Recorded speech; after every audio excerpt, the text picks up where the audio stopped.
Vallabh Girivardhari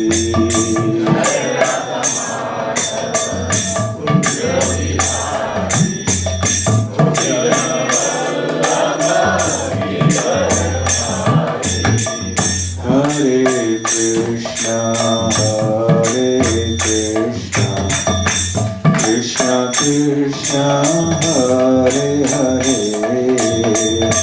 Hare Rama Rama Rama Hare Hare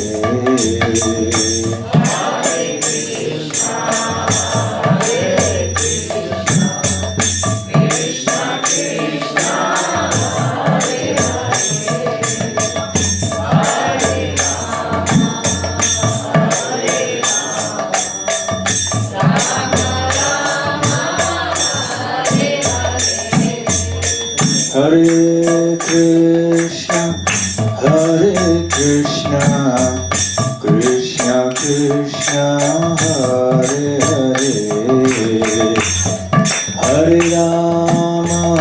Hare Rama, Rama Rama, Hare Hare. Hare Krishna,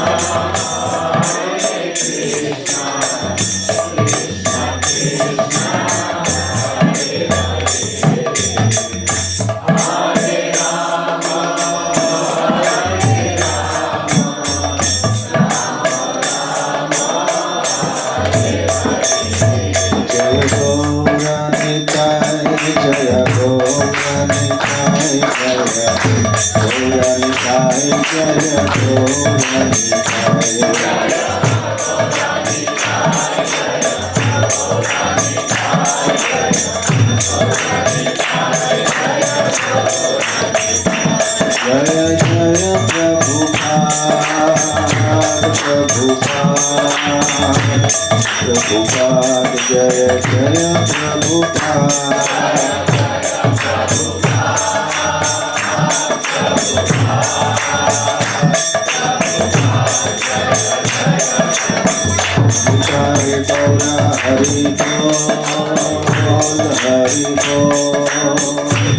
Hari Bol, Nitai Gaura, Hari Bol.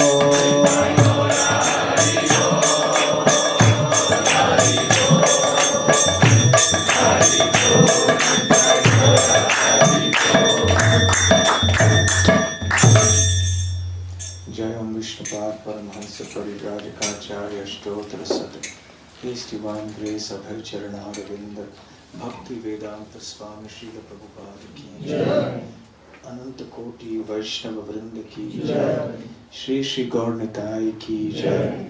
Srila Prabhupada ki Jai. Grantaraj Srimad Bhagavatam ki Jai. Nitai Gaur Premanande. All glories to the assembled devotees. All glories to the assembled devotees. All glories to the assembled devotees. All glories, all glories, all glories to Shri Guru and Gauranga.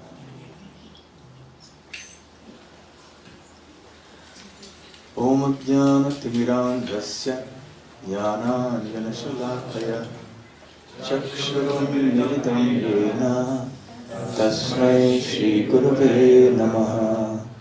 Shri Chaitanya Manobhishtam Sthapitam Yena Bhutale Swayam Rupa Kadamahyam Dadati Swapadantikam Vandeham Shri Guru Shri Yuta Padakamalam Shri Gurun Vaishnavamscha Shri Rupam Sagrajatam Sahagana Raghunathanvitam Tam Sajivam Sadvaitam Savadhutam Parijana Sahitam Krishna Chaitanya Devam Shri Radha Krishna Padan Sahagana Lalita Shri Vishakhanvitamscha Namo Om Vishnu Padaya Krishna Presthaya Bhutale Srimate Bhakti Vedanta Swami Niti Namine Namaste Saraswati Deve Gauravani Pracharine Nirvishesha Shunyavadi Paschatya Desha Tarine Mukam karoti vachalam pangum lankayate girim yat kripatamaham vande Shri Gurun Dinataranam Vancha kalpatarubhyascha kripa sindhu evacha patitanam pavanebhyo vaishnavebhyo namo namaha. Namo mahavadanyaya Krishna prema pradayate Krishnaya Krishna chaitanya namne gauratvishe namaha.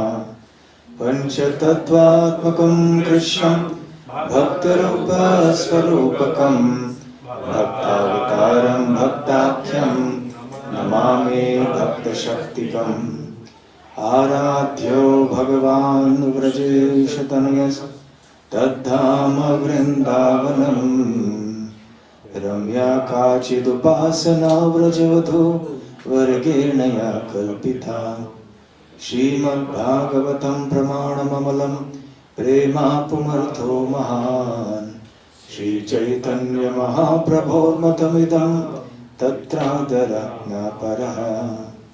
He Krishna Karuna Sindham Dinabandho Jagatpate Gopesha Gopika Kanta Radha Kanta Namostute Tapta Kanchana Gaurangi Radhe Vrindavaneshwari Vrishabhanu Sute Devi Pranamami Hari Priye. Jai Shri Krishna Chaitanya Prabhu Nityananda Shri Advaita Gadadhar Shivasadi Gaura Bhakta Vrinda. Hare Krishna Krishna Krishna Hare Hare Hare Rama Rama Rama Hare Hare. Hare Krishna. Yesterday we concluded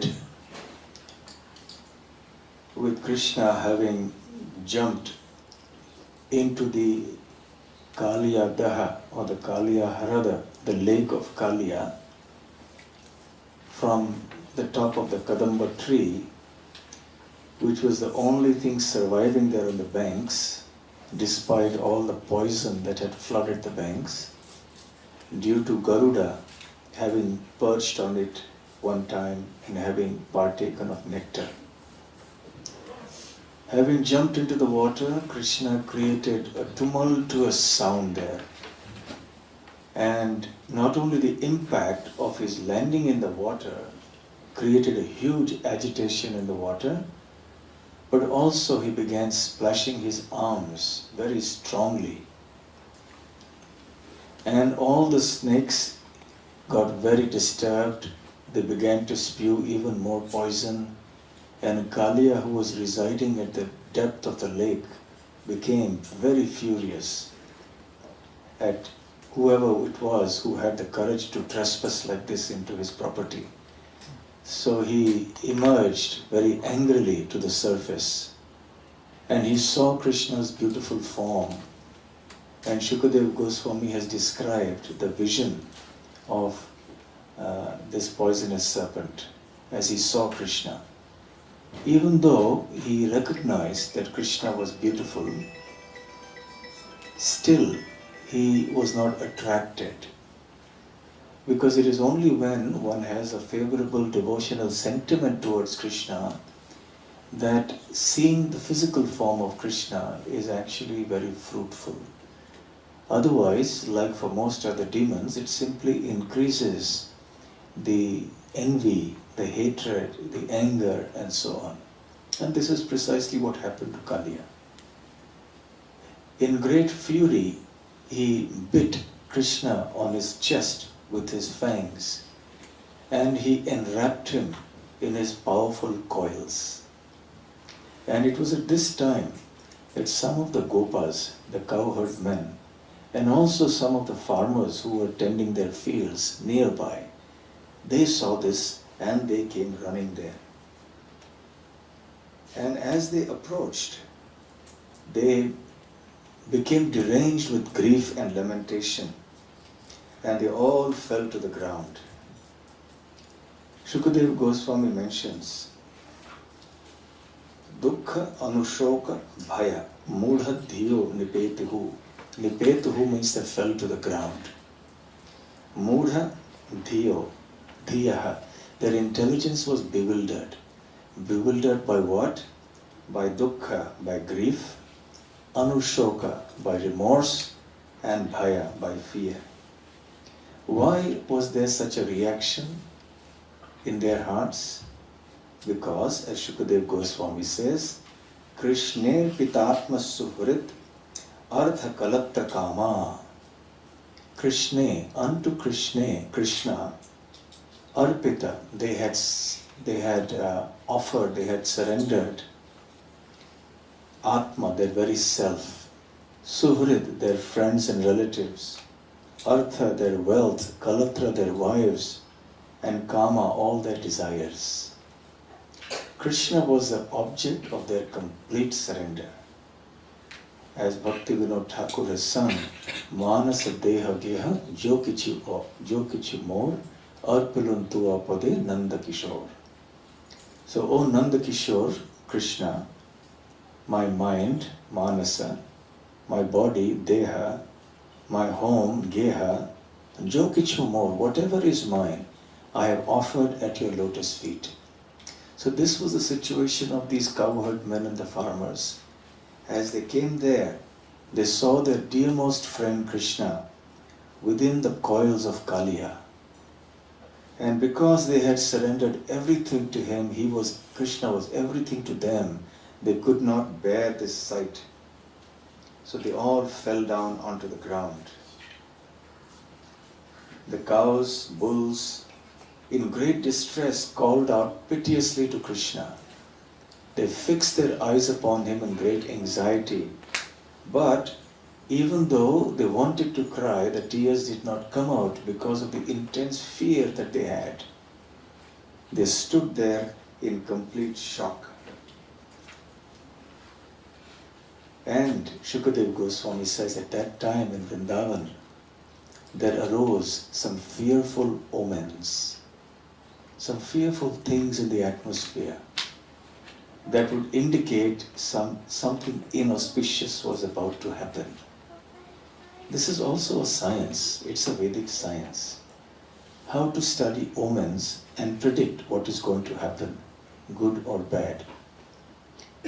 We will see that in the 10th canto of the Srimad Bhagavatam, actually in the first canto, earlier, right at the beginning, when Arjuna returns from Dwarka, Yudhishthir Maharaj sees all sorts of inauspicious symptoms which have been described at length. So people in those days were very well versed with these omens and were looking at how birds and animals behaved, how the clouds were, how the climate was, how the different bodies behaved. They could understand what was to come. There are many sages like Varaha Mihira, etc., who have written books on it. Or at least passages in their books are devoted to such omens. So they say if you see such and such a thing in the sky, or on the earth, or in the water, or in the behavior of animals, or in the bodies of human beings, then you can understand that such and such thing is about to happen. Lakshana Shastra. Lakshana means symptoms or omens. So anyway, here there were 3 types of fearful omens that happened on earth, in the sky, and also in the bodies of all the living entities. On the earth, there were tremors, like some earthquakes. In the sky, they could see meteors flashing. They could also see that there was shivering. Their own bodies were shivering, and there was quivering of the left eye and other parts. So probably if it was a right eye, it would have been something auspicious. It is left eye, so there was something inauspicious. So twitching of the different parts of the body can indicate certain things. But next time it happens to you, don't make a big thing out of it. Don't get all worried. Oh, this part is twitching, what is the meaning of that? In Kali Yuga, all these things are mixed up. the wrong parts may start twitching. You never know. And what is auspicious and inauspicious in this age? Only the chanting of the holy names and devotional service is auspicious. So in any case, the Brajavasis, they saw all these inauspicious omens. And Nanda Maharaj and the other cowherd men, they became very fearful. They knew that Krishna had gone into the forest without Balaram. And as I mentioned yesterday, Balaram was a source of great solace to the Brajavasis, because they knew if Balaram was with Krishna, Krishna would be safe and secure. But now that Balaram was in the village and Krishna had gone with the other cowherd boys, and all these symptoms were visible everywhere, they became so fearful. They thought Krishna has died. He has left this world. And all the inhabitants, the children, the elderly people, the gopis, the gopas, the cows, everyone, they all rushed out of the village to search for Krishna, just as a cow thinks about its calf. So all the Brajavasis ran. Meanwhile, Balaram, he was with them. He saw this and smiled. Balaram has been addressed by Shukadev Goswami here as Madhava. Madhava is generally a name of Krishna, the husband of the goddess of fortune. However, here it also means the master of mystic knowledge, the master of intelligence. So Balaram smiled because he was aware of the extraordinary power of his younger brother. And he knew that Krishna wanted to cover his Aishwarya, or his opulence and his power, with his Lila Shakti. When Krishna performs Lila or pastimes, he has to appear like a normal human being. Otherwise, the pastimes are not relishable. Especially in Vrindavan, Krishna plays the pastime of a cowherd boy. And this goes on eternally. Srila Prabhupada explains that Krishna's thinking of himself as a cowherd boy instead of God is a pastime. So the more human-like the pastimes of Krishna, the more relishable and sweet they are. And that is what makes Vrindavan such a special place, and unparalleled even amongst all the other dhams of the Lord, wherever in the spiritual or in the material worlds.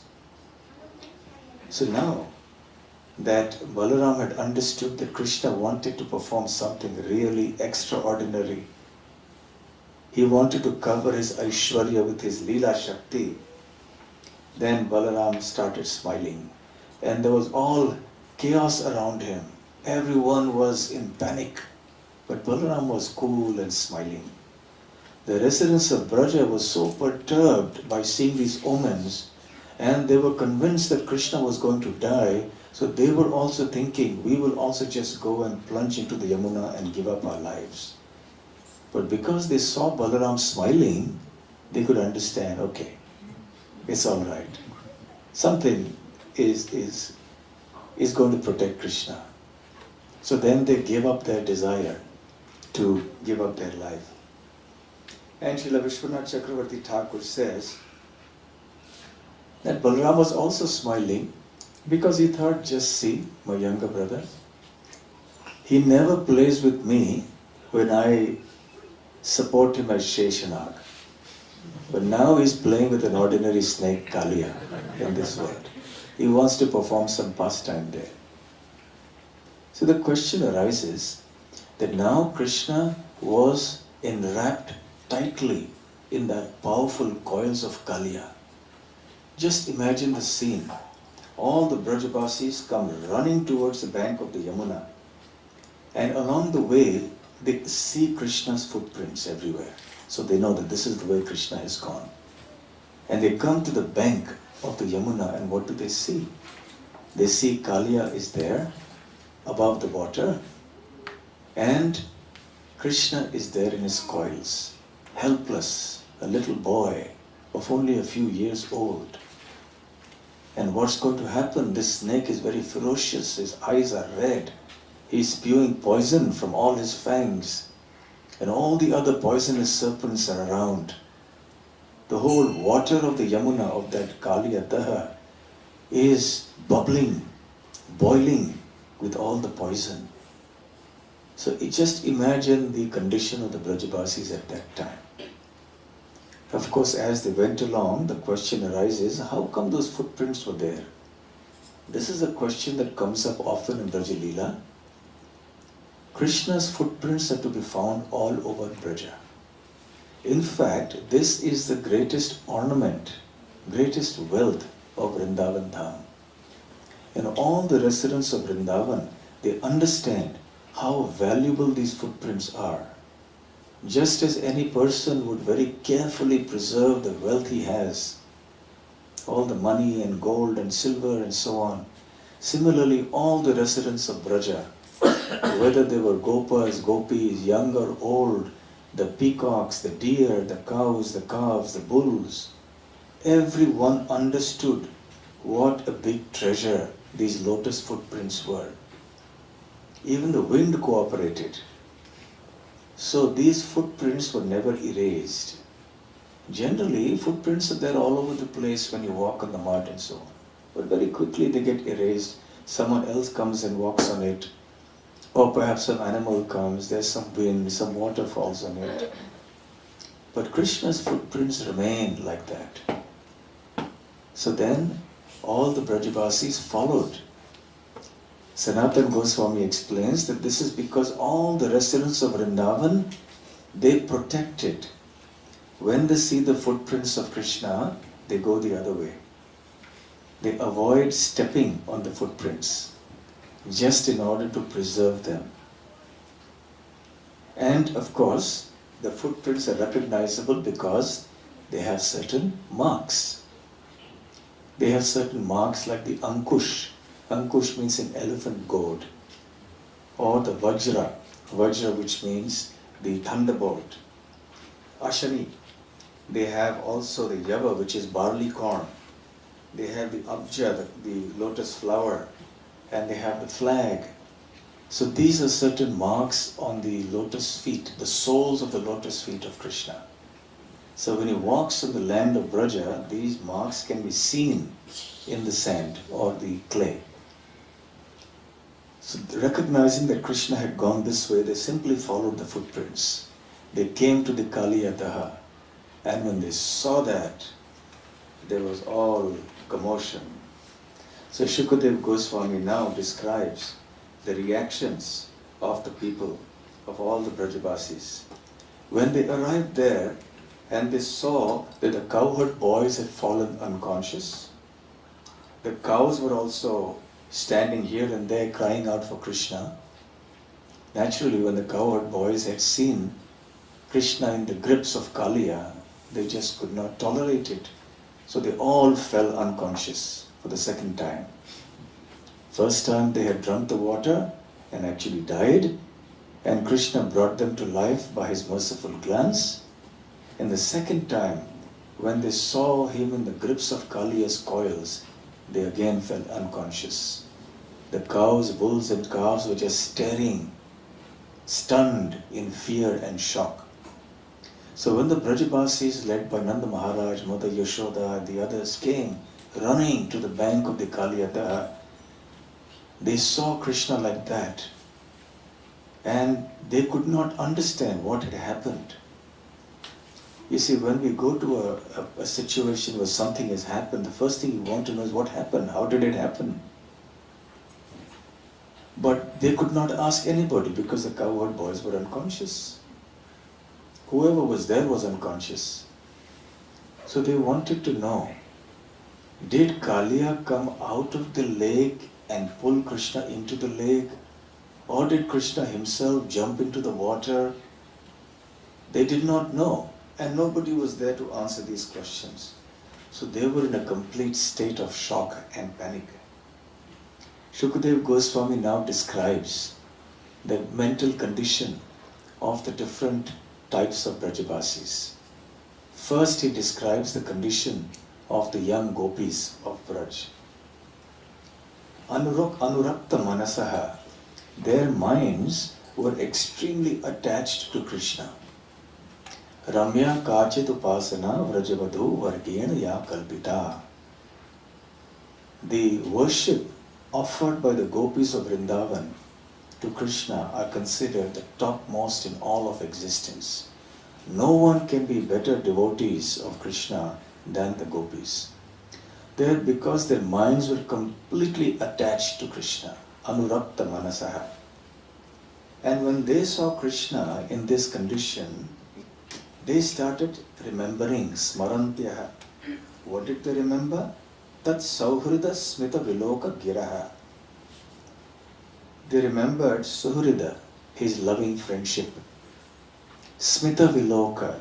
Smita means smiling. Viloki means the glances. Smita viloka. They remembered his affectionate or his smiling glances. And gira. They remembered his words. So as the gopis were standing there, they were remembering all of this. And burning with great sorrow, they saw the entire universe as void. Shunyayitam Jagat Govinda Virahena Me, as Chaitanya Mahaprabhu says in the Shikshashtakam. Feeling separation from Krishna, the whole world seems void. And that happens even in normal life, in material life also. When one loses something that one considers very valuable, like a dear family member or one's very precious wealth or something like that, the whole world appears vacant. Nothing appears to be attractive to us. We lose all enthusiasm for everything. So the gopis were in that condition. The whole universe seemed void. Then Shukadeva Goswami describes the condition of the elder gopis who were in the Vatsalya Bhava, the mood of parental affection.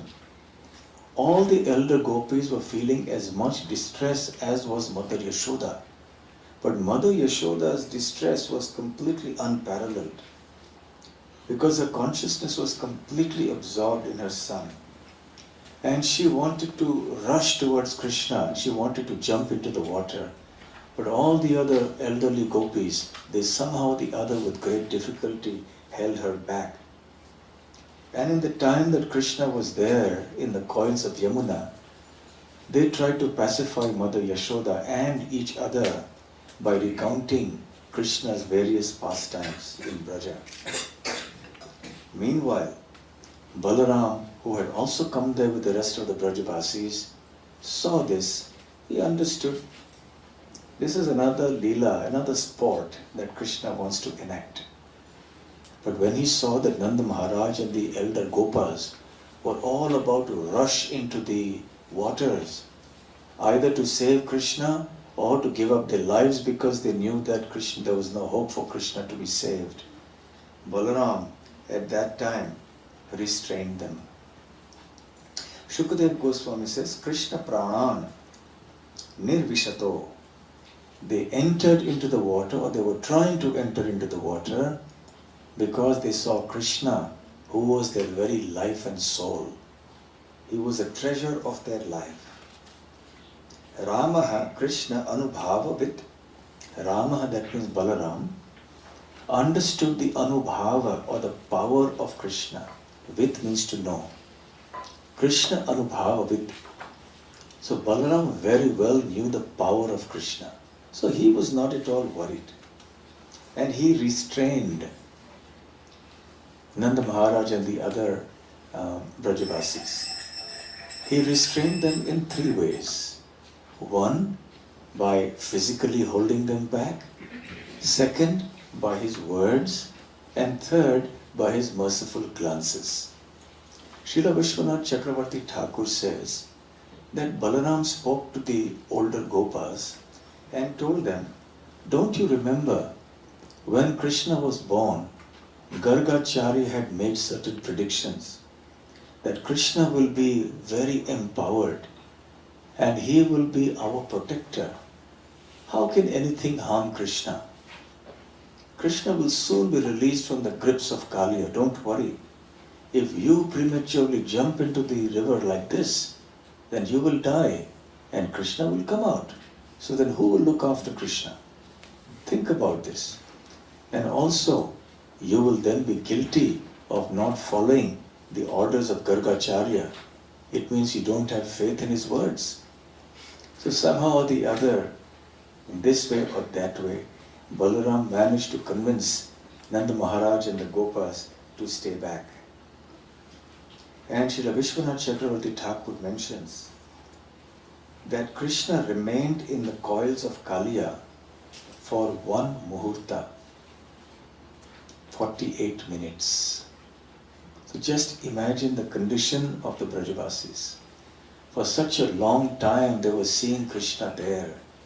And because of their intense love, according to the different bhavas, whether as in Madhurya Bhava, Vatsalya Bhava, Sakhya Bhava, they could not understand the greatness of Krishna. They could not understand that Krishna was powerful enough to protect himself and everybody else. Because of the intimacy and sweetness of their love, because their Madhurya Gyan eclipsed their Aishwarya Gyan, they became completely grief-stricken, in panic and shock. Madhurya Gyan means to know the sweetness of Krishna, to see Krishna only as a cowherd boy, to see him as the son, or as a lover, or as a friend, or as a so on. Aishwarya Gyan means to see Krishna as God. Krishna is all-powerful. So the Brajabasis would sometimes have Aishwarya, sometimes not, in terms of the understanding. But the Madhurya Gyan was so deep and great that the Aishwarya would actually serve to increase the Madhurya of the devotees of Braja. So the more Krishna displayed his powers, the more they would think he was a helpless child deserving of their care and protection. So why did Krishna subject his devotees, his beloved Brajabasis, to such a condition? It is because, Srila Sanatana Goswami explains, he wanted to increase the intensity of their love for him. When devotees are put into that condition, then they just give up their full consciousness for Krishna. They become completely Krishna conscious. So similarly, when Krishna puts us next time into some anxiety, which will not be very far away, I can assure you that, then we should think of Krishna. We should think of Krishna's mercy, and we should know that this is an occasion for us to take deeper shelter of Krishna, rather than trying to lament and bemoan our fate or blame somebody else and panic. The Brajabasi's anxiety was completely spiritual. There was no material emotion there. So in any case, when the Brajabasis were like this, looking on at Krishna in the coils of Kaliya, at that time Krishna looked. He appeared just like an ordinary person. Sastri Kumaram Ati Dukkhitam Atmaheto. So the Brajabasis were extremely in great distress, and Krishna saw that. Agyaya Martya Padavim Anuvartamanaha. So, Martya Padavim means by the way of mortals. So Krishna was enacting his pastimes as an ordinary cowherd boy. Anuvartamanaha means imitating. So he was acting as an ordinary little boy. And because of that, now the residents of Braja were in intense agony. And understanding how much in anxiety they were, and how much love they had for him, and understanding that he was the only shelter for them, Krishna decided, okay, now I must do something. Thus far he was just passively remaining in the coils of Kaliya.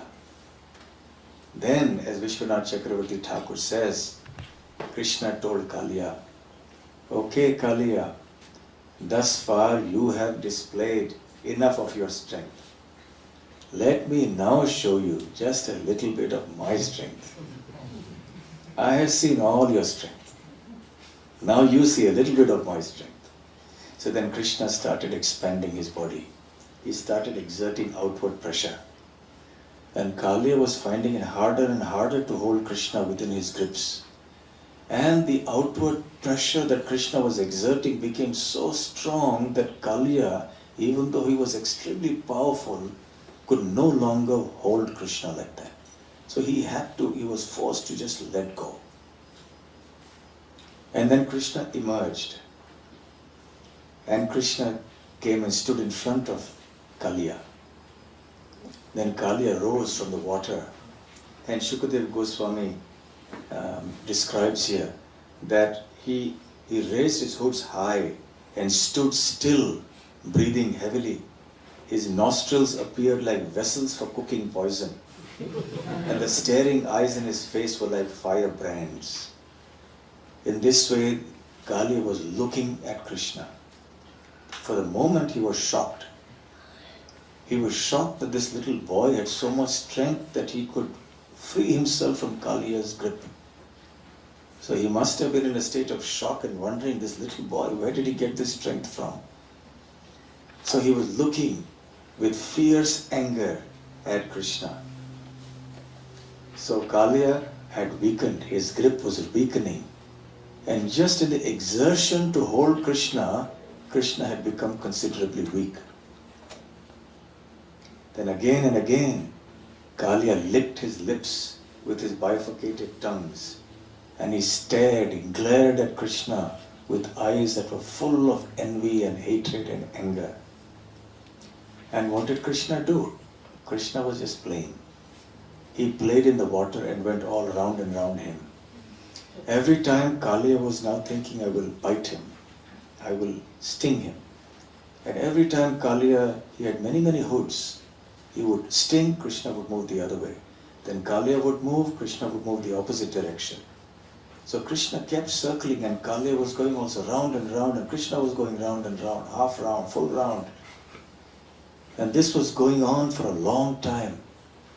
Desperately, Kaliya was trying to get his aim to sting Krishna.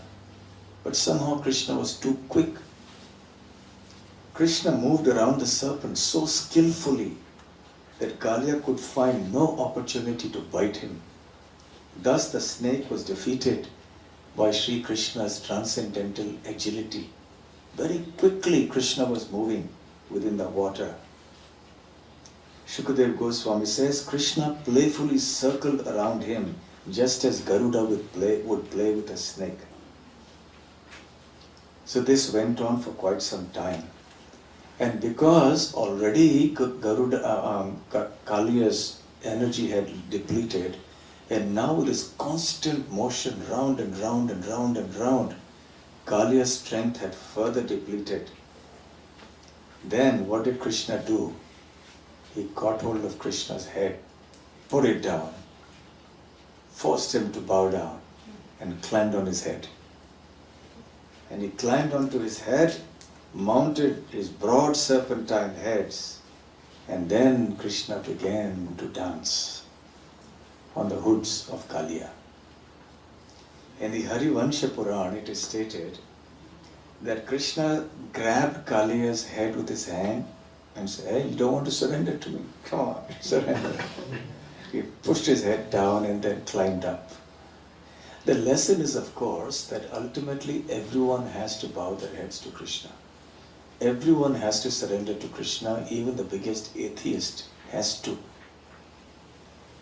However powerful an atheist will be, eventually he has to come to terms with death.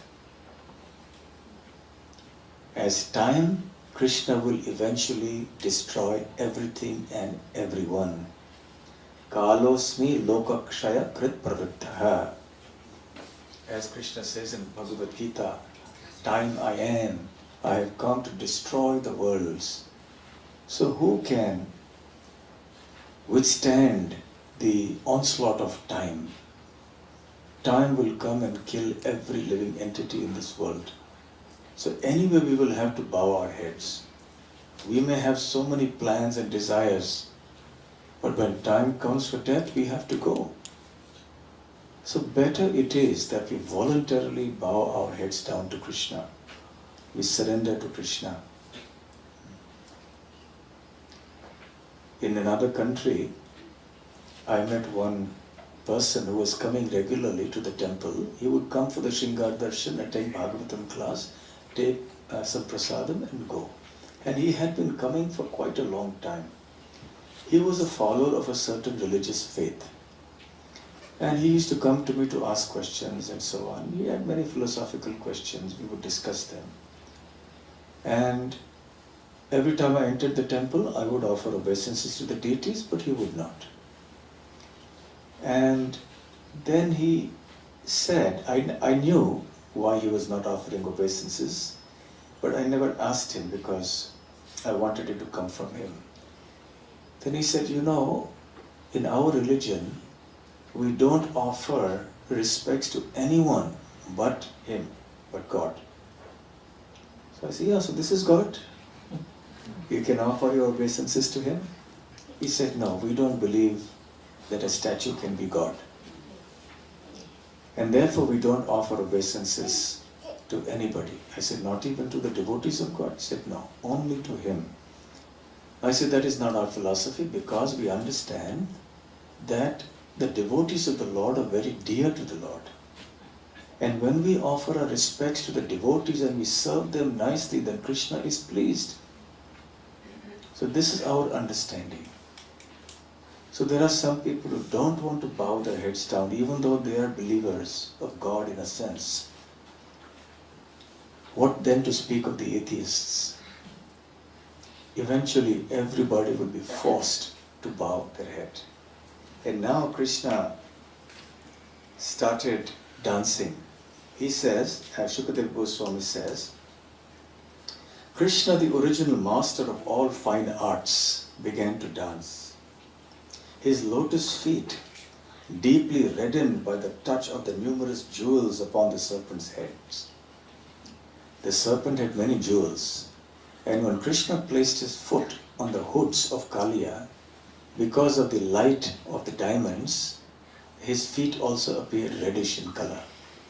And Krishna began a demonstration of such wonderful dancing that has never probably been seen in the history of this world, certainly. In Vrindavan, Krishna dances like that. Krishna's name is Natavar. Vara means the best, Nata means a dancer. Krishna is the best of dancers.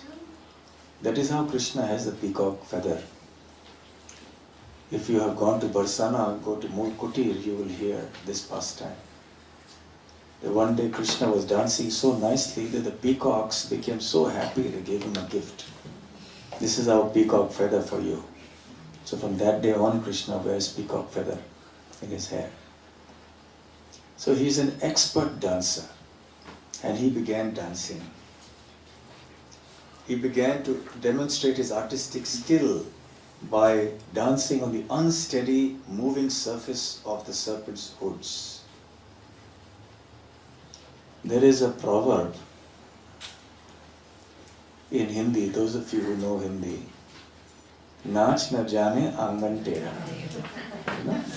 It means that there's somebody who doesn't know how to dance, is not a good dancer, but when he or she can't dance properly, then he blames the floor. Oh, this dance, the floor was crooked, So he puts the blame on somebody else. Here, Krishna was dancing. Not only was the floor crooked, just imagine, he had 1,000 heads, of which 101 were the chief heads. And Krishna was dancing on each of them very quickly. Talk of unsteady platforms for dancing. This is the limit of all unsteady platforms that you can dance on, and most dangerous platforms to dance on. And Kaliya was very strong still. So every now and then he had all these heads and he was lifting them rapidly, trying to bite Krishna. And every time Kaliya would lift a head, Krishna would jump onto that head, delicately just step on the head in his dance step. But Krishna's delicate step was like a thunderbolt for the head or the hood of Kaliya. And he became crushed. Then he raised another hood and Krishna jumped there. And he was dancing there and he crushed that head. And he was doing this to all the heads one by one. Just dancing faster than the eye could see. When you see people playing musical instruments, percussion instruments, how fast their fingers move. Yes? We can hardly keep up to how the fingers are moving.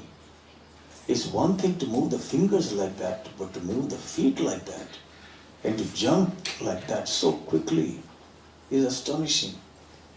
So Krishna was jumping and jumping through all the different hoods of Krishna. And in each step, he was not like awkward, losing balance and trying to hold on to something because the hoods were crooked or this or that. He was in complete state of balance. And he was the complete perfection of poise and grace as he was jumping. Not that he was jumping for his life in fear, jump to some another hood.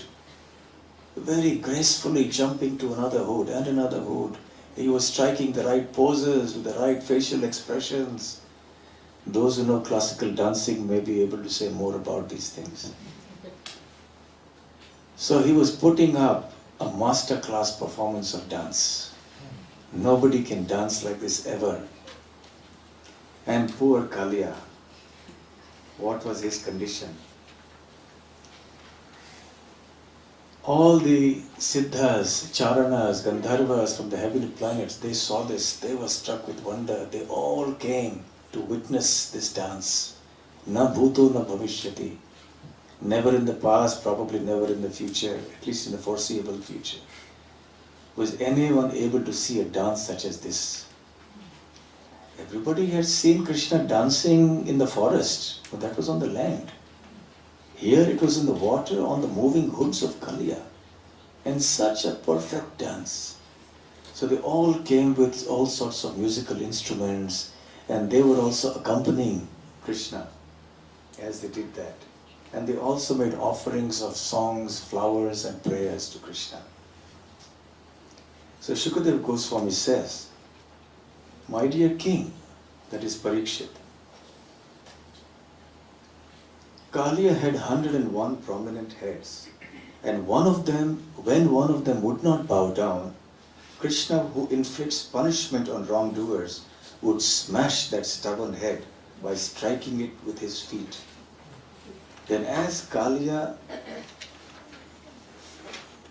entered his death throes, he began wheeling his heads around and vomiting ghastly blood from his mouth and nostrils. The serpent thus experienced extreme pain and misery. We can only imagine the condition of Kaliya. Now, just note, earlier he was spewing poison from his mouth. Now, he was spewing blood because all the poison had got exhausted. There was no more poison left in his body. So now the blood started coming out. And he was experiencing extreme pain and agony. Shukadeva Goswami, it continues that Kaliya would occasionally dare to raise up one of his heads, which would breathe heavily with anger. Then the Lord would dance on it and subdue it, forcing it to bow down with his foot. The demigods took this opportunity to worship the Supreme Lord. In this way, my dear King Parikshit, Shukadeva Goswami says, Krishna's wonderful, powerful dancing trampled and broke all of Kaliya's 1,000 hoods, 101 of which were his chief hoods. Now he was profusely vomiting blood, and in this state of extreme pain and misery, he recognized Sri Krishna as the eternal Supreme Personality of Godhead. This was the turning point. So this was Krishna's mercy. Pain and suffering has a purpose. The purpose of suffering is to bring us to the lotus feet of Krishna. Fortunate are those who come to Krishna when they suffer. Unfortunate are those who do not come to Krishna even when they suffer. They would rather take recourse to something else. They will take refuge in alcohol or drugs, or they will commit suicide, or they will do something else. But only the fortunate ones who have some devotional credit or who have received some mercy of the devotees will be able to come to Krishna in the time of suffering. So what was the cause that Kaliya came to understand Krishna as the Supreme Personality of Godhead in his suffering condition? It was the mercy of his wives. He had many wives, and they were actually, according to Vishwanath Chakravarti Thakur, exalted devotees of Krishna. And they had often tried to convince their husband to surrender to Krishna. But finding himself in unbearable agony at this time, Kaliya remembered the instructions of his wives. And now he took shelter of the Lord. And he understood, my arch rival is Garuda. And even Garuda was too strong for me, and I had to run away from him. I had to flee for my life from Ramanaka Island and come here to take shelter in this lake.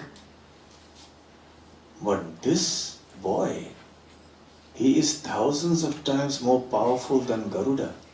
So this can only be the Supreme Personality of Godhead.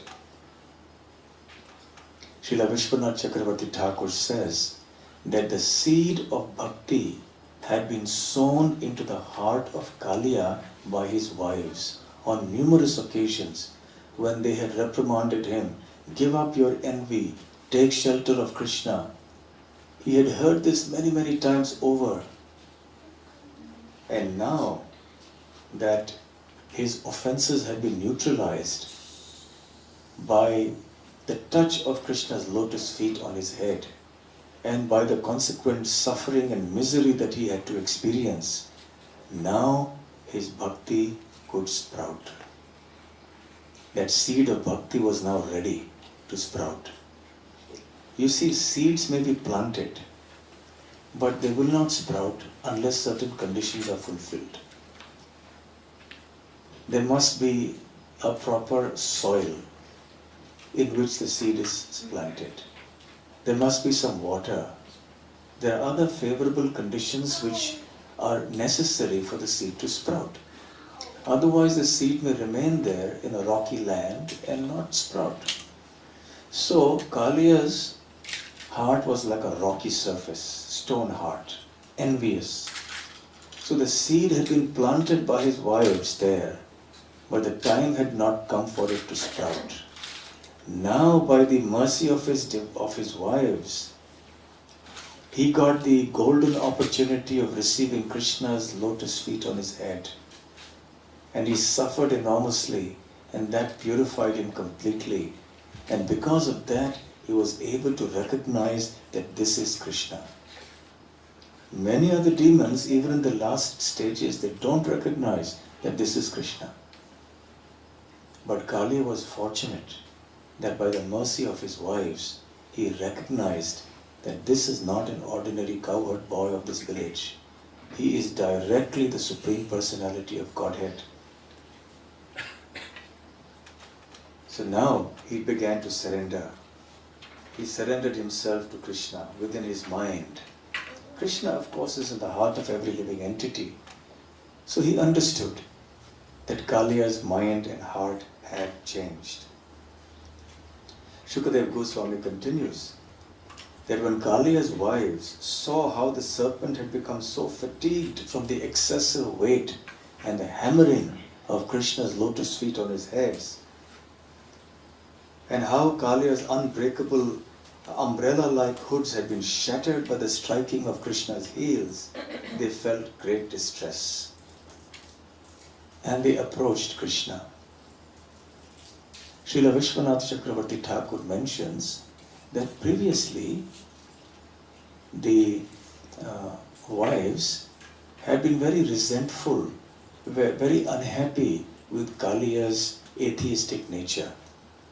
And sometimes they would think, let our atheist husband die.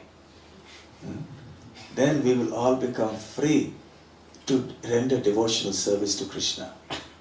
So they had been thinking like this.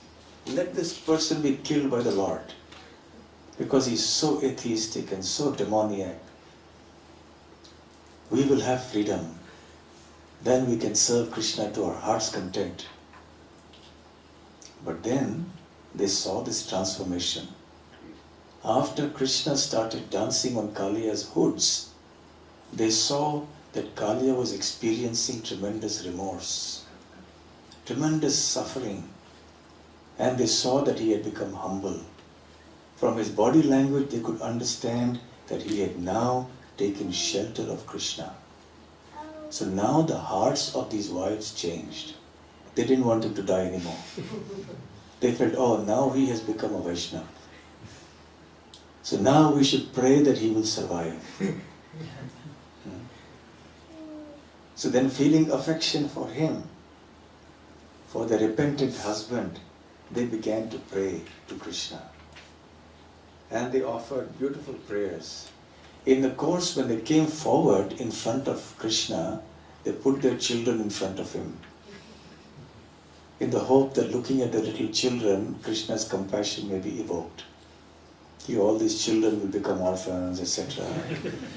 So, they wanted to somehow evoke Krishna's compassion. So they placed all the children before Krishna and they all bowed down their heads. They lay flat on the ground to offer obeisances. And they desired the liberation of their sinful husband. And thus with folded hands they began to pray to Krishna. And they said, whatever punishment you have given this offender, talking about their husband, whatever punishment you have given to this offender is indeed very suitable, is certainly just. And after all, this is the very purpose of your advent in this world, to teach a lesson to the miscreants who create a disturbance everywhere in the world. You are very impartial. You look impartially upon the enemies and your friends. And when you impose punishment on a living entity, it is for that entity's benefit. So there is no difference actually between Krishna's mercy and Krishna's punishment, between Krishna's love and Krishna's anger. Because Krishna is absolute, and because Krishna is all-loving, Krishna is only concerned about welfare of others, of the living entities. Whereas ordinary living entities who are under the clutches of the three modes of material nature, when they become angry at somebody, it may be because of ego, it may be because of anger, envy, so many reasons. But for Krishna, it is only love. What you have actually done, O Lord, is mercy for us. Since the punishment that you have given to this wicked person has cleansed his heart of all the contamination. And because of this, our husband, who is so sinful that he is in the body of a serpent like this, now has become cleansed. And your anger towards him is to be understood as your mercy. They could not understand one thing though. This was a puzzle. Why, my dear Lord, are you pleased with our husband? Please tell us this. We don't understand. What has he done? What austerities has he performed? What religious ceremonies has he done previously that you have become so pleased upon him? That such an extraordinary fortune has been bestowed upon him, which is not given by you even to so many other devotees of yours. And you have given this fortune of placing your head, your footprints upon his head for such a long time. And then they spoke a very famous verse. Kasyanubhavo syanadeva vidmehe tabangri renu sparashadikara yad vanchaya shri ladanacharat tapo Vihaya Kaman Suchiram Dhritabhrata. Kasya Anubhava. What kind of austerities, etc. has our husband done, my dear Lord, in the previous lives to merit this kind of fortune? Tava Angri Renu Sparasha Adhikara. That he has become eligible to receive the renu or the dust from your lotus feet on his heads. Yad Vanchaya, with this objective or with this desire, even the goddess of fortune, Lalana Tapahashri, the topmost woman in creation, performed austerities for a long time. Vihaya Kaman Suchiram Dhritabhrata. Lakshmi Devi herself performed austerities for a long time, giving up all desires, simply seeking the dust of your lotus feet, and she has not got it till date. But our husband, who is so envious, so sinful, he must have done some terrible things in the previous life because of which he got the snake's body now. But nevertheless, he has got that which Lakshmi Devi has not got. Who is your consort? So we don't understand, my Lord. We are bewildered. Kindly explain this to us. In this way, they want to know why it is that such a glory as the dust of the lotus feet is received by Kaliya. The being exalted devotees, the wives of Kaliya very well know how glorious is the dust of Krishna's lotus feet. It's the most powerful thing. And now that Kaliya has got it, they start offering prayers. So they offered many prayers. I'm skipping this section. It is quite philosophical and we don't have that much time also. And they offer very beautiful prayers which are very philosophical and which is very helpful for us to recite. If you get the time and if you have the inclination when you go home, then you open up chapter 16 and recite the prayers of the Naga Patnis. The Naga means the snake, Patni means wife. So the prayers offered by the Naga Patnis are very exemplary. And after concluding their prayers, the wives of Kaliya submit a petition to Krishna. They say, my dear Lord, a master should tolerate an offense committed by his child or subject. So please forgive our foolish husband who did not know who you are. Please give us back our husband who is our life and soul. And please tell us who are your maidservants, what we should do henceforth. We will execute your order happily. So thus being petitioned by the Nagapatnis and being praised by them, Krishna became very compassionate to them. Immediately he jumped off the hoods of Kaliya and came in front of Kaliya and stood. Apparently, according to the Acharyas, there was a little island in the middle of the lake, and Kaliya and Krishna, they were all there. So then Kaliya jumped, or rather Krishna jumped from Kaliya's hoods and came and stood in front of Kaliya. Kaliya had by now fallen unconscious. His heads had been battered by the striking of the Lord's lotus feet. Slowly, Kaliya started regaining his consciousness. Breathing very loudly and painfully, the serpent addressed Krishna slowly, very painfully. Our very birth as a snake has made us envious, ignorant, and constantly angry. O my Lord, it is so difficult for people to give up their conditioned nature by which they identify with that which is unreal. He was not able to offer original prayers because his thinking was all muddled up. When you're really bashed up like that, you can't really think properly, isn't it?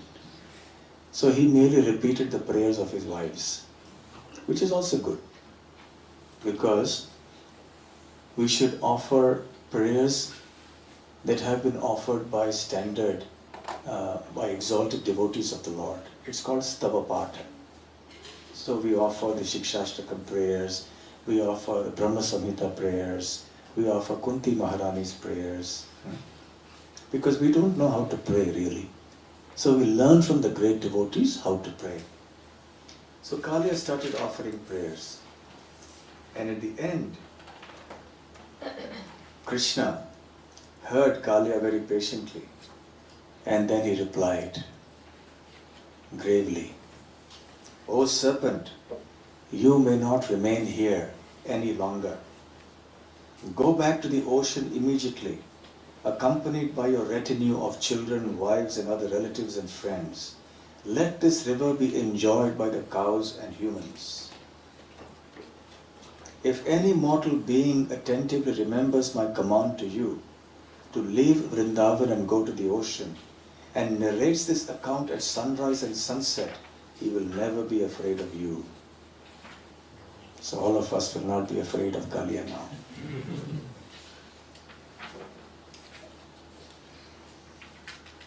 So then Krishna continues, "Out of fear of Garuda, you left Ramanaka island and came to take shelter of this lake.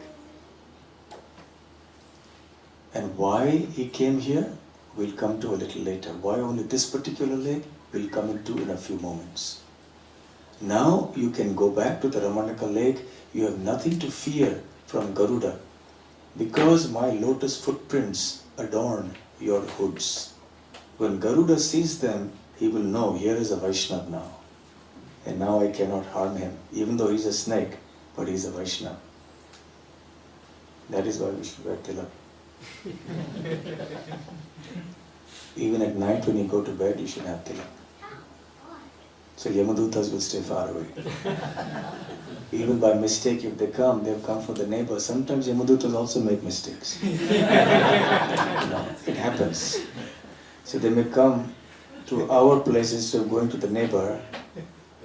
We'll say, "Oh, they'll see the tilak. Oh, out of bounds for me. I cannot touch this person. He's a devotee, a Vaishnava." So then, Krishna's instruction is, you have nothing to fear, because now you have become a Vaishnava. So truly, Kaliya is a great devotee now. He has been transformed. He is probably still in Ramanaka island, which is one of the islands of Fiji, Srila Prabhupada said. Therefore, in Fiji we have the Krishna Kaliya temple. I was told it's the only temple in ISKCON where Krishna and Radha Krishna is not in the center, where there is Krishna and Kaliya, Krishna dancing on top of Kaliya. Because that is a place where Kaliya used to live, and then he went back and lived there also. And probably there are some legends. How many of you from Fiji here? 1, 2, 3, 4, 5, quite a few.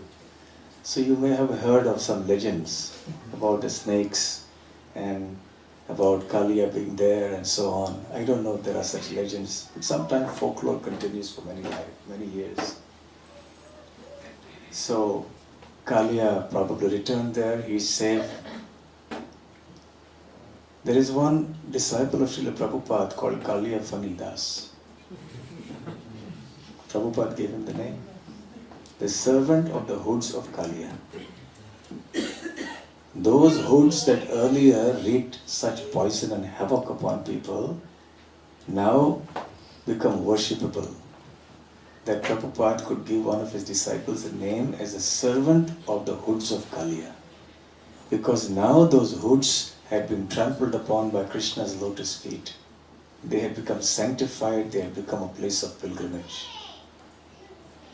So Kaliya is worshipable for us because he is now such an exalted devotee. Why? What was the answer to the question of the wives of Kaliya? Why did Krishna's mercy come upon him like that? Number one, most importantly, because his wives were devotees. Sometimes wives have complaints, my husband is not a devotee, what can we do? So remember the pastime of Kaliya's wives. I'm not saying that the husband is like Kaliya, but please don't misquote me, I'll get into trouble. Otherwise. But I'm saying that there is power in the prayers of a wife. When the wife becomes a very sincere devotee of the Lord, Krishna will eventually have mercy on the husband. And vice versa also. Sometimes the husband comes, what to do, how to convince my wife to become a devotee. Same principle applies. It is said that in the previous life, Kaliya was a sage whose name was Vedashira Muni. He was performing austerities in his ashram. And another sage called Ashvashira Muni came there and wanted to perform austerities at that very spot. So Vedashira Muni became angry and said, why do you want to perform austerities here? You go to some other place and perform. And Ashvashira said, this place doesn't belong to you or to me, it belongs to the Lord. So why are you objecting and becoming so envious? And because you are hissing like a snake in anger, I curse you that you will become a snake. It's a long story, I won't go into that. So that, and then Vedashira also cursed Ashvashira, you will become a crow. And then the Lord came and sorted out the matters. But he said, because you're both devotees and you cursed each other, I can't overrule the devotees' curses. So your curses will remain, but I will also give you a blessing which will turn out to be very beneficial for you. So Vedashira Muni became Kaliya, and Ashvashira Muni became a crow. You know which crow? What crow? Kak Bhushandi. Kak Bhushandi is a crow who has lived from ancient times. He has seen it all. He is in Jagannath Puri also, so he knows all the pastimes, the history of Jagannath's appearance, everything he knows. So Kak Bhushandi, that was Ashvashira Muni. Anyway, so that is why, because of Krishna's blessings, he didn't kill Kaliya, because he knew he had been a devotee in the previous life, but because of that, he took the body of a snake, and plus the mercy of the wives of Kaliya. So that is why Kaliya got the great fortune of having Krishna dance upon his heads. So Shukadev Goswami said, in this way, having been released by Krishna, Kaliya joined his wives in worshipping him with great joy and reverence. And another interesting thing that Vishwanath Chakravarti Thakur says is that because Kaliya's wives were great devotees of Krishna and had offered him loving affection, Krishna withdrew the offenses that Kaliya had committed against Garuda and also against the residents of Vrindavan. Sometimes Krishna can do that. Generally, when you offend a devotee, then you have to beg forgiveness from that devotee to be excused of that offense. But sometimes, like in this case, Krishna may directly intervene and he may excuse. So, Kaliya had performed an offense towards Garuda and towards the Brajavasis. And because Kaliya's wives were such great devotees of Krishna, Krishna excused Kaliya of both these very grave offenses. Then Kaliya worshipped the Lord by offering him fine garments, jewels, necklaces, ornaments, clothes, lotus flowers, and then they circumambulated Krishna. The queens or the wives of Kaliya came forward to offer many precious jewels. And it is explained by Srila Vishwanath Chakravarti Thakur that within this set of jewels there was the Kaustubh Mani. Krishna had secretly placed the Kaustubh Mani in the treasure house of Kaliya. So the Nagapatnis were not aware of this. Because Krishna wears the Kaustubh jewel, so there has to be some nimitta, some way in which that Kaustubh has to come to him in his pastimes on the earth. So unknowingly, not knowing that this Kaustubh money had somehow by Krishna's trick come into their treasure house. The wives of Kaliya offered their jewels to Krishna, and then Krishna saw the Kaustubha and he started wearing the Kaustubha money, the Kaustubha jewel. That is how Krishna got the Kaustubha money. We discussed a little earlier how he got the peacock feather. And then he worshipped the Lord like this. And Kaliya offered to Krishna that if ever you need a vehicle, please let me know. Although Garuda is your vehicle, but I am ever ready to come and transport you wherever you want to travel. And it is said that actually the Puranas say that when Krishna descends into this world, he performs many, many pastimes, and in each kalpa or each day of Brahma, the pastimes vary slightly. So sometimes Krishna uses Kaliya as a vehicle. If he wants to go sometimes he uses Akrura to bring in from Mathura to Vrindavan, sometimes Kaliya. So Kaliya has also been used by Krishna as a carrier. So Kaliya offered himself for seva. And as regards the history of Kaliya, because Parikshit Maharaj is eager to know how it is, why did Kaliya leave Ramanaka island? And why did Garuda become so antagonistic to him? So Shukadev Goswami replies, in Ramanaka island there were many snakes. And Garuda used to come and eat the snakes because that is the food of Garuda. So the snakes were in great anxiety.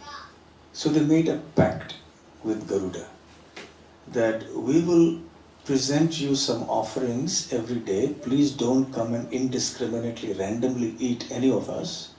Let us make a system, and every month we'll have an arrangement where we provide you your required food. So this was going on peacefully. Kaliya, however, was very arrogant. And he said, why should I make some offerings to Garuda? And whatever offerings were placed for Garuda, he would eat them himself. So then Garuda became very angry and he attacked Kaliya. Kaliya bit Garuda with his poisonous fangs. But Garuda is not affected by such things. His body is completely transcendental. So with a powerful hit of his wing, he hit Kaliya so badly that Kaliya went reeling for a long distance and he fled for his life. And he went straight from Ramanaka island into the ocean. He came to Yamuna, the bank of the Yamuna in Vrindavan. Why did he come to this place? You see, in this spot where Kaliya had made his home, there was a mystic yogi called Saubhara Muni. He would perform austerities under the water. In the 9th canto of the Srimad Bhagavatam, there is some description about him. And the fish had sought his protection from Garuda. So he had told the fish, don't worry, I will protect you. So the next time Garuda came to take a fish, who was the leader of all the fish there, Saubhara Muni stopped him. He said, don't eat this fish and you go away from here, don't come here. I have offered my protection to these fish. So Garuda said, who are you to stop me? I am an eagle and it is my food. So I will eat this fish. So he ate the fish. And then Kaliya cursed him. Saubhara Muni, I beg your pardon, cursed because Saubhara Muni had protected all these fish. So now that Garuda came and ate the fish, Saubhara Muni cursed him and said that if you ever step foot in this area again, you will die. Even though you are a great devotee of Vishnu, I curse you that you will die if you come here. So this was great offense on the part of Saubhari. Firstly, that he dared to instruct an exalted devotee like Garuda. And secondly, that he dared to interfere in that pure devotee's actions. And because of this aparadh, a great Vaishnava aparadha against Garuda, the eternal associate of the Lord and his carrier, Saubhara Muni fell down. Even though he was doing austerities for many years within the water, he had acquired much mystic power. But because he offended the great devotee, he lost all his mystic potency and he fell down.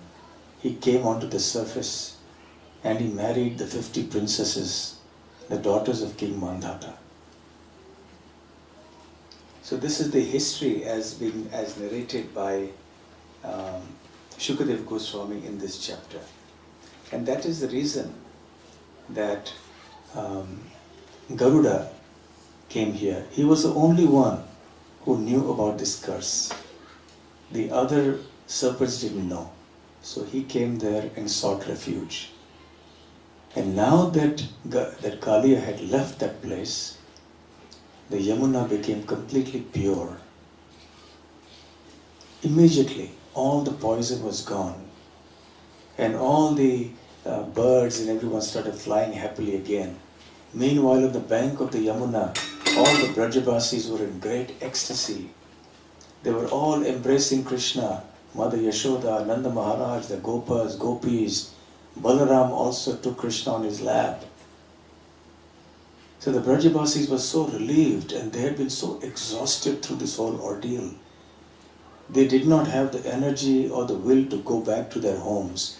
They all spent their night on the bank of the Yamuna there because they did not want to take their eyes off Krishna. And in this way the pastime of Krishna's subduing of Kaliya ends. And right at that night, another beautiful pastime happened when there was a forest fire and Krishna once again saved the Brajabasis by swallowing the forest fire. Kaliya Damana Lila ki jai.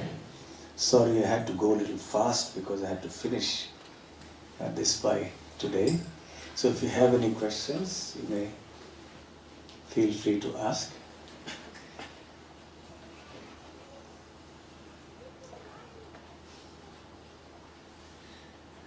Even though we have heard this pastime before, but when we hear it in detail, there are many small things that we realize, oh, I didn't know this. Oh, I'd forgotten this. It's always nice to hear the same pastimes again and again. And because they are transcendental, they're very purifying.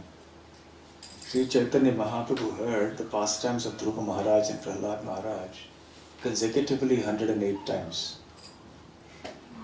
And he did not think, oh, I've heard it before. Because these are pastimes of the Lord and His devotees. Yes?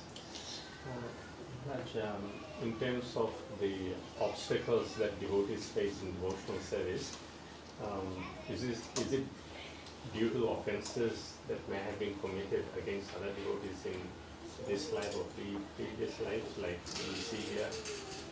The question is that devotees face obstacles in their devotional service.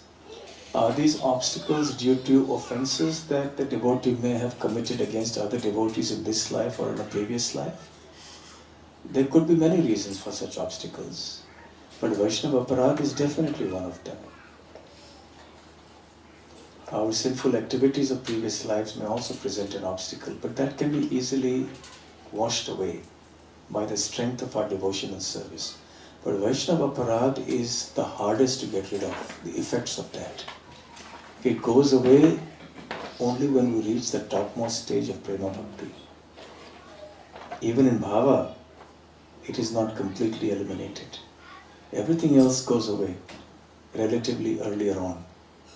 But the effects of Vaishnava aparadha stay for a long time. So yes, that is one of the reasons why there could be obstacles. Yes, Vanamadi Prabhu. You mentioned something about Sobri getting cursed because of the Vaishnava aparadha, Yes. losing all his powers, and he had to marry 50 princesses. I just wonder, we are all sitting here married, and all committed to such sins, that we have to remain married. Say that again. We are all married, actually. Yes. Just like so many had to pay for it by getting married to Yeah. 50 princesses. Yeah. So I wish that we have done some offenses which have caused us to remain married. That goes for the wives as well, isn't it? They also have to remain married. But no, it's not like that. Saubhari Muni's case was different. Saubhari Muni's case was that he had committed great Vaishnava aparadh and that he was a renounced ascetic. He was performing austerities in the water for a long time.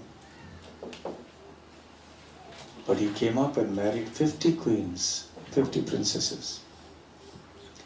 For ordinary people of this world, yes, the Grihastha ashram is another ashram. We enter into it, we fulfill the duties of that ashram, but we Krishnaize that ashram. Krishnera sansara kori chadi anachar.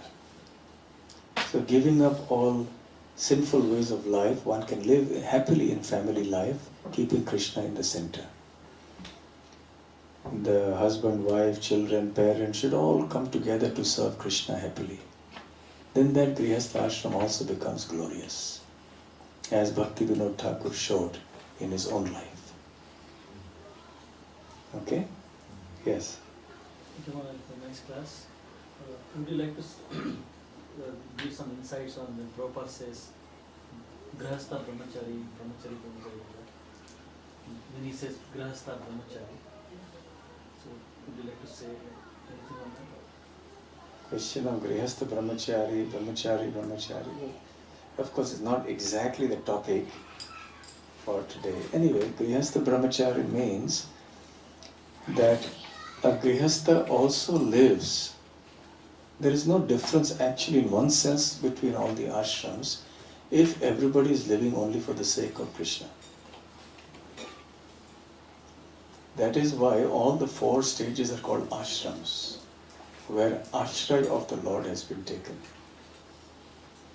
And Grihastha Brahmachari means that there is coming together only for the sake of procreation of children and not for other reasons. Otherwise there is Brahmacharya. This is the standard. This is what Grihastha Brahmachari means. So there are various types of Brahmacharya and this is one of them.